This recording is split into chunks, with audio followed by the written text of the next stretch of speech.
Warahmatullahi wabarakatuh. Kami dari kelompok 6 ingin mempresentasikan hasil diskusi kelompok kami tentang kalimat yang beranggotakan saya sendiri, Vera Yuli Napitupulu sebagai moderator dan pembaca, Hasbul Jalil, Firnanda Rizky, Salmiati. Nah, pertama saya akan menjelaskan pengertian kalimat. Kalimat adalah satuan bahasa. Satuan bahasa berupa kata atau rangkaian kata yang dapat berdiri sendiri dan menyatakan makna yang lengkap. Kalimat adalah satuan bahasa terkecil yang mengungkapkan pikiran yang utuh baik dengan cara lisan maupun tulisan. Kalimat adalah wujud tulisan. Kalimat diucapkan dalam suara naik turun, keras dan lembutnya di sela jeda. Diakhiri intonasi akhir yang diikuti oleh kesenyapan yang mencegah terjadinya perpaduan baik asimilasi bunyi maupun proses fonologis. Berdasarkan pernyataan di atas, dapat disimpulkan bahwa kalimat merupakan bagian dari wacana atau bahasa yang mewakili perasaan dan pikiran serta memiliki bunyi dan intonasi. Yang kedua, saya akan menjelaskan unsur kalimat. Unsur kalimat merupakan unsur pembentukan kalimat agar sebuah kalimat menjadi kalimat yang baik dan benar. Nah, di dalam unsur-unsur kalimat ini meliputi yang pertama subjek, predikat, objek, pelengkap, dan keterangan. Berikut ini saya akan menjelaskan satu persatu. Yang pertama ada subjek. Subjek adalah unsur yang mewakili seseorang yang melakukan perbuatan atau aktivitas tertentu. Contohnya gini. Saya sedang tidur, kerbau makan rumput. Nah, kata saya dan kerbau itu merupakan subjek karena melakukan perbuatan tertentu. Yang kedua ada predikat. Predikat merupakan konstituen pokok yang disertai konstituen subjek di sebelah kiri, dan jika ada konstituen objek, pelengkap, atau keterangan wajib di sebelah kanan. Predikat biasanya berupa frasa verbal atau frasa adjektifal. Predikat merupakan perbuatan atau aktivitas yang dilakukan subjek. Contohnya, adik belajar untuk ujian, Vera membersihkan rumah. Nah, kata membersihkan dan belajar merupakan predikat karena merupakan aktivitas yang dilakukan oleh subjek. Yang ketiga ada objek. Nah, objek merupakan unsur kalimat yang dikenai perbuatan atau tindakan oleh subjek. Contohnya, Rizky mengunjungi pamannya. Bambang menendang bola. Yang keempat ada keterangan.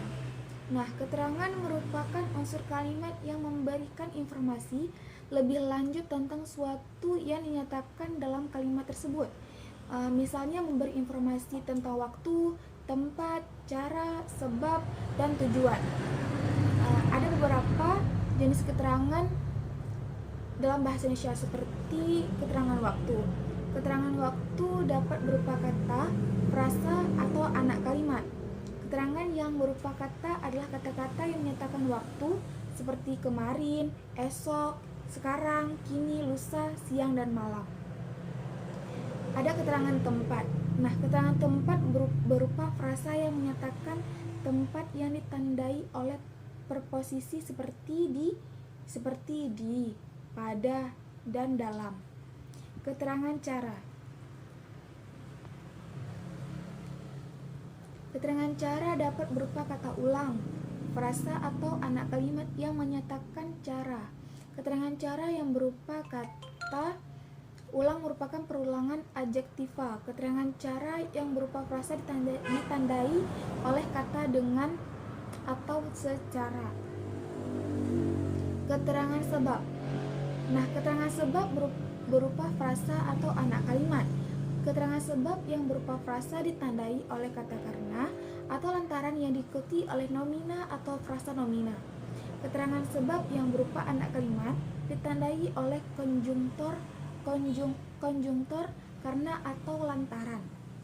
Yang berikutnya ada keterangan tujuan. Keterangan tujuan ditandai dengan penggunaan kata demi atau untuk, sedangkan untuk anak kalimat ditandai dengan penggunaan kata supaya, agar, dan untuk. Yang berikutnya ada keterangan aposisi. Keterangan aposisi memberikan penjelasan nomina, misalnya subjek atau objek. Jika ditulis keterangan ini diapit tanda koma, tanda pisah, atau tanda kurung. Contohnya, dosen saya, koma, Bu Erwin, koma, terpilih sebagai dosen teladan. Selanjutnya ada keterangan tambahan. Keterangan tambahan memberi penjelasan nomina, subjek, ataupun objek, tetapi berbeda dengan keterangan aposisi. Keterangan aposisi dapat menggantikan unsur yang diterangkan, sedangkan keterangan tambahan tidak dapat menggantikan unsur yang diterangkan. Contoh, Siswanto, mahasiswa tingkat 5 mendapat beasiswa. Keterangan tambahan bercetak miring itu tidak dapat menggantikan unsur yang diterangkan, yaitu kata Siswanto. Yang terakhir ada keterangan pewatas. Keterangan pewatas memberi batas nomina, misalnya subjek, predikat, objek, keterangan atau pelengkap.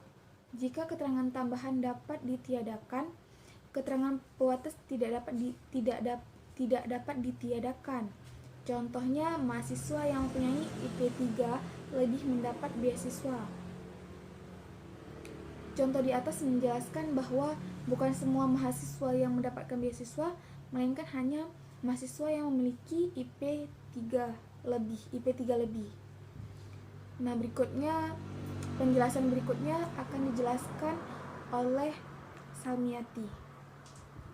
Baik, saya akan menjelaskan pola kalimat dasar. Kalimat yang jumlahnya banyak biasanya disusun dengan pola yang mempunyai makna. Pola-pola tersebut disusun berdasarkan unsur-unsur pembagian kalimat. Berikut merupakan pola kalimat dasar. Yang pertama, kalimat dasar berpola SP. Kalimat dasar tipe ini memiliki unsur subjek dan predikat. Predikat kalimat untuk tipe ini dapat berupa kata kerja, kata benda, kata sifat, atau kata bilangan. Contohnya, dia sedang tidur, Fani sedang berolahraga. Yang kedua, kalimat dasar berpola SPO. Kalimat dasar tipe ini memiliki unsur subjek, predikat, dan objek. Subjek berupa nomina atau nominal, predikat berupa verba transitif, dan objek berupa nomina atau frasa nominal. Contohnya, kambing masuk ke kandang, Siti meminum racun.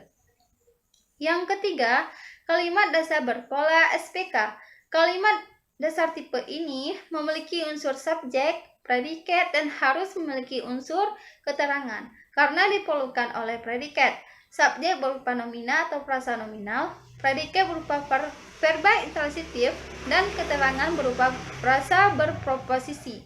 Misalnya, mereka berasal dari Surabaya, Satria selalu ramah setiap hari. Yang keempat, kalimat dasar berpola SPOK. Subjek berupa nomina atau frasa nomina, predikat berupa verba intransitif, objek berupa nomina atau frasa nominal, dan keterangan berupa frasa berposisi. Contoh, ayah berangkat ke kantor setiap pagi, Fani memasak di dapur kemarin sore. Yang kelima, kalimat dasar berpola SPPK. Subjek berupa nomina atau frasa nominal, predikat berupa verba intransitif atau kata sifat, pelengkap berupa nomina atau adjektiva, dan keterangan berupa frasa berposisi. Misalnya, Ungu bermain musik di atas panggung. Yang keenam, kalimat dasar berpola SPOPK. Subjek berupa nomina atau frasa nominal, predikat berupa verba intransitif, objek berupa nomina atau frasa nominal, pelengkap berupa nomina atau frasa nominal, dan keterangan berupa frasa berposisi. Misalnya, dia mengirim mengirimi ibunya uang setiap bulan. Jenis-jenis kalimat. Berikut ini adalah jenis-jenis kalimat dalam bahasa Indonesia. Kalimat berdasarkan pengucapan. Yang pertama, yaitu kalimat langsung. Kalimat langsung adalah kalimat yang secara cermat menirukan ucapan orang kalimat langsung. Juga dapat diartikan kalimat yang memberikan bagaimana ucapan dari orang lain atau orang ketiga dengan langsung menirukan, mengutip atau mengulang kembali ujaran dari sumber tersebut. Kalimat ini biasanya ditandai dengan tanda petik 2 dan intonasi dari bagian kutipan bernada lebih tinggi dari bagian lainnya. Ciri-ciri dari kalimat langsung. Yang pertama terdiri dari kalimat kutipan dan kalimat pengiring. Yang kedua, huruf pertama dari kalimat kutipan berupa huruf kapital. Dan ketiga, antara kalimat pengiring dan kutipan dipisahkan tanda koma. Yang kedua adalah kalimat tak langsung. Kalimat tak langsung adalah kalimat yang menceritakan kembali ucapan dan perkataan orang lain. Kalimat tak langsung tidak ditandai lagi dengan tanda petik 2. Berkata tugas, bahwa, agar, sebab, untuk, tentang, dan sebagainya. Intonasi mendaftar dan menurun pada akhir kalimat. Ciri-ciri kalimat tidak langsung. Tidak bertanda petik, intonasi mendatar dan menurun pada akhir kalimat. Berkata tugas, bahwa, agar, sebab, untuk, supaya, dan lain. Sekian dari saya, terima kasih. Oke. Jenis kalimat berdasarkan jumlah klausa. 1. Kalimat tunggal adalah kalimat yang terdiri dari atas satu klausa. Karena terdiri dari itu klausa yang unsur subjek dan predikatnya serta tunggal, maka kalimat ini disebut kalimat tunggal. 1. Kalimat tunggal nominal. 2. Kalimat tinggal objek tunggal. 3. Kalimat tunggal nominal. 4. Kalimat tunggal verbal. Kalimat majemuk setara ialah kalimat setara gabungan beberapa jumlah kalimat menjadi sebuah kalimat yang lebih besar, dan setiap kalimat tunggal yang digabungkan tidak kehilangan unsurnya. Contoh, aku menulis surat itu dan dia yang mengirimnya ke kantor pos. 2. Kalimat majemuk bertingkat ialah kalimat yang semuanya pola-polanya tidak sederajat, salah satu pada bagian yang lebih tinggi. Contohnya, kemandirian sebagai kalimat tunggal. Induk kalimat mempunyai ciri dapat didalili sebagai kalimat mandiri, sedangkan anak kalimat tidak dapat berdiri sebagai kalimat tanpa induk kalimat. 2. Kalimat berdasarkan isi atau fungsinya. Satu, isinya kalimat dapat dibagi menjadi beberapa jenis, yaitu kalimat pernyataan adalah kalimat yang dipakai penutur ingin menyatakan sesuatu. 2. Kalimat perintah. Kalimat perintah adalah kalimat yang bertujuan untuk memberikan perintah kepada seorang. Contoh, jangan membuang sampah sembarangan. Kalimat berita adalah kalimat yang isinya menamatkan atau menginformasikan sesuatu. Contohnya, Presiden Susilo Bambang meresmikan Masjid Agung di Bogor. Kalimat tanya adalah kalimat yang bertujuan untuk mendapatkan informasi. Kalimat berdasarkan subjeknya. Kalimat aktif. Menurut Ralph, sebuah kalimat disebut kalimat aktif jika subjek kalimat berperan sebagai pelaku dari perbuatan yang menjadi predikat. Contoh kalimat aktif, saya membelikan adik sepasang sepatu. Kalimat aktif dibagi menjadi 2, yaitu kalimat aktif aktif adalah kalimat predikatnya membutuhkan sebuah subjek. Kalimat aktif interaktif adalah kalimat yang predikatnya tidak membutuhkan subjek. Kalimat pasif adalah kalimat yang subjeknya tidak berperan sebagai pelaku. Ciri kalimat pasif antara lain, subjek sebagai penderita, dan untuk kalimat pasif yaitu batu dilempar penuh. Assalamualaikum warahmatullahi wabarakatuh. Saya akan melanjutkan presentasi dari teman saya sebelumnya, yaitu tentang kalimat efektif. Nah, jadi apa itu kalimat efektif? menurut Nur Salim dalam bukunya halaman 40 tahun 2011 mengatakan bahwa kalimat efektif adalah kalimat yang secara tepat isi pikiran, kalimat yang secara umum ataupun bentuknya dapat mewakili isi pikiran ataupun pembaca yang segar sehingga dapat menarik perhatian pembaca dan pendengar terhadap pokok persoalan yang dibicarakan dalam kalimat tersebut. Nah, di sini dapat kita katakan bahwa kalimat efektif itu adalah kalimat yang secara umum itu dapat langsung mewakili perasaan kita dan dapat langsung dipahami pembaca.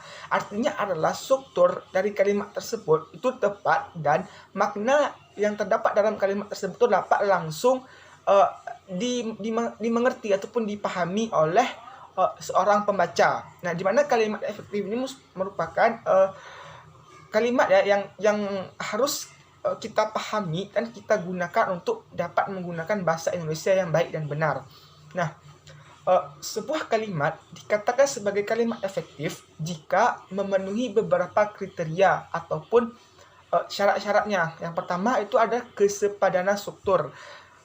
Maksud dari kesepadanan struktur sini adalah keseimbangan ya antara gagasan dengan isi kalimat. Artinya adalah bagian dari kalimat ataupun bacaan dari kalimat itu langsung dipahami oleh pembaca ataupun pendengar sebagai isi dari kalimat tersebut sehingga pembaca ataupun pendengar tidak perlu memahami kalimat tersebut tadi ya ketika dia didengar ataupun dia baca tidak langsung paham apa isi dari kalimat tersebut. Contohnya di sini itu adalah semua pegawai untuk dapat memasuki ruang rapat. Nah, disitu kan bahwa sudah pasti bahwa untuk semua pegawai diharapkan memasuki ruang rapat. Jadi jelas untuk semua pegawai itu memasuki ruang rapat. Berbeda halnya dengan ketika kita gunakan bahwa kepada semua pegawai untuk memasuki ruang rapat. Tidak perlu kita menggunakan kata kepada karena semua pegawai artinya adalah kata semua itu sudah dapat mewakili bahwa seluruh pegawai diharapkan untuk masuk ke ruang rapat. Itu ciri yang pertama. Kemudian ciri yang kedua, keparalelan bentuk. Artinya adalah kesamaan bentuk kata ataupun frasa yang digunakan dalam sebuah kalimat. Artinya gini ya, kalau yang pertama dia menggunakan bentuk nomina, bentuk kedua, bentuk ketiganya dia terus menggunakan nomina. Ataupun sebaliknya, jika kalimat pertama itu bentuknya verba, maka kata dan kalimat kedua akan terus menggunakan verba. Kemudian yang ketiga, ketegasan makna. Itu ya yang seperti saya katakan yang pertama tadi bahwa langsung kita pahami, artinya maknanya dalam kalimat tersebut itu pasti langsung dapat dipahami oleh pembaca. Nah, contohnya itu di sini adalah ketegasan itu kami berharap proyek ini dapat berjalan sesuai dengan waktunya. Nah, kami berharap di situ adalah ketegasan dari maknanya bahwa kalimat tersebut adalah kalimat pengharapan agar proyek tersebut dapat berjalan dengan semestinya. Ataupun esoknya adalah kamulah yang bertugas sebagai pembawa bendera pada hari ini. Nah, di situ kamulah itu adanya ketegasan makna, artinya adalah kalimat perintah bahwa kamulah yang harus menjadi pembawa bendera pada upacara kali ini.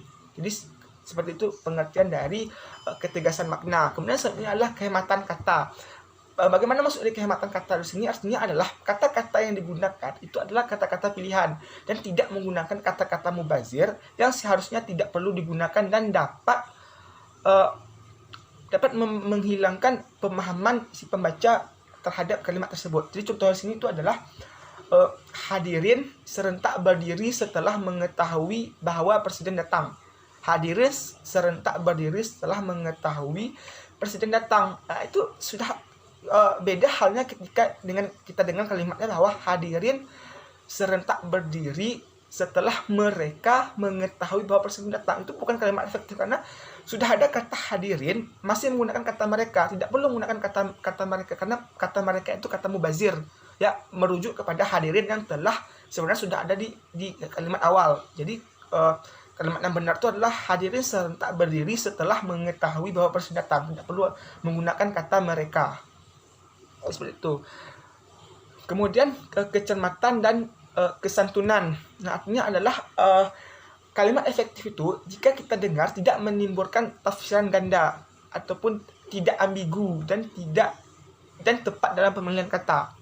Artinya adalah ketika didengar langsung kepada pokok kalimat tersebut, tidak ada kita berpikir dulu maknanya ini yang mana, ada dua makna tidak perlu, dan kemudian pemilihan katanya untuk menyusun kalimat tersebut tepat sehingga tidak menimbulkan makna ganda ataupun makna ambigu terhadap pembaca dan pendengar.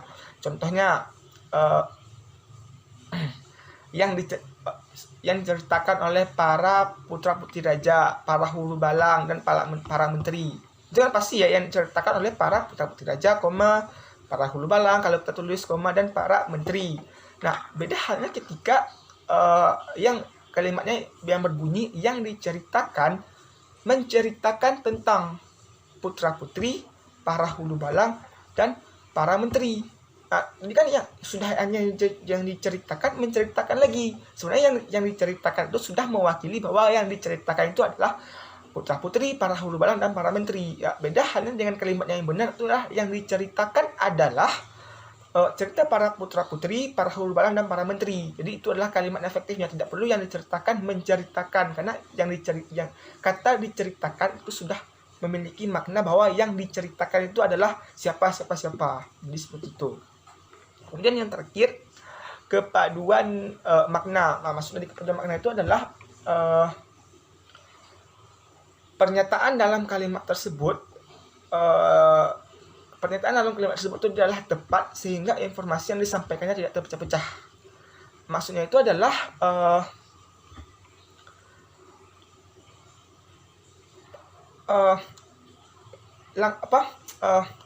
kalimat yang disampaikan itu langsung kepada pokok pembahasannya. Artinya adalah dalam penyusunan satu kalimat tersebut ya ada kesatuan, dan semuanya di situ adalah tepat, baik itu kesatuan kata maupun kesatuan makna, sehingga tidak ada dalam satu kalimat kemudian ditambahkan dengan kata lain sehingga kalimat tersebut seolah-olah ada dua. Nah, contohnya seperti ini, kita harus memperhatikan daripada kehendak rakyat, itu satu. Kemudian kalimat kedua, kita harus memperhatikan kehendak rakyat. Nah, pada kalimat pertama kita harus memperhatikan daripada kehendak rakyat. Kata daripada itu menunjukkan bahwa adanya perpecahan makna. Artinya adalah kita harus memperhatikan satu, kemudian kehendak rakyat satu. Daripada itu kan bisa katakan sebagai penghubung ya. Jadi tidak perlu kita menggunakan kata daripada, langsung saja ya.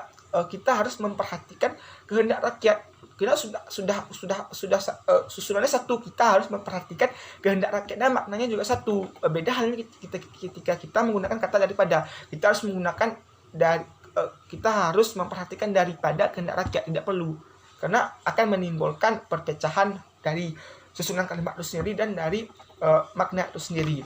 Nah, jadi itu beberapa ciri-ciri dari kalimat efektif yang harus kita pahami dan harus kita mengerti untuk menggunakan bahasa yang baik dan benar. Nah, sebagai penutup dari presentasi teman-teman sebelumnya, di sini dapat kita tarik sebuah kesimpulan bahwa sebuah kalimat itu adalah sebuah bahasa yang dapat berdiri sendiri dan berdasarkan pola yang mempunyai makna dan dapat dipahami. Jadi kalimat itu adalah bagian dari bahasa yang dapat berdiri sendiri, yang memiliki pola dan dapat dipahami. Nah, kemudian lagi kita harus penting mempelajari kalimat, karena kalimat itu adalah bagian dari bahasa yang kita gunakan dalam percakapan sehari-hari, sehingga jika kita sudah memahami apa itu kalimat, pola-pola, kesatuan kalimat, jenis kalimat, kita dapat menerapkan dan menggunakannya dengan benar dalam kehidupan sehari-hari, sehingga kita dapat menggunakan bahasa Indonesia yang baik dan benar sebagai bahasa kesatuan dan persatuan Republik Indonesia. Hanya inilah yang dapat saya sampaikan. Saya mewakili teman-teman sebelumnya mengucapkan minta maaf jika ada kekurangan ataupun bagian yang tidak dipahami ataupun dimengerti. Saya mohon maaf sebesar-besarnya karena kami masih dalam proses belajar. Saya akhiri dengan mengucapkan wabillahi taufiq wal hidayah. Wassalamualaikum warahmatullahi wabarakatuh. Demikian presentasi hasil diskusi kelompok kami. Lebih dan kurang kami mohon maaf. Wabillahi taufiq wal hidayah. Wassalamualaikum warahmatullahi wabarakatuh.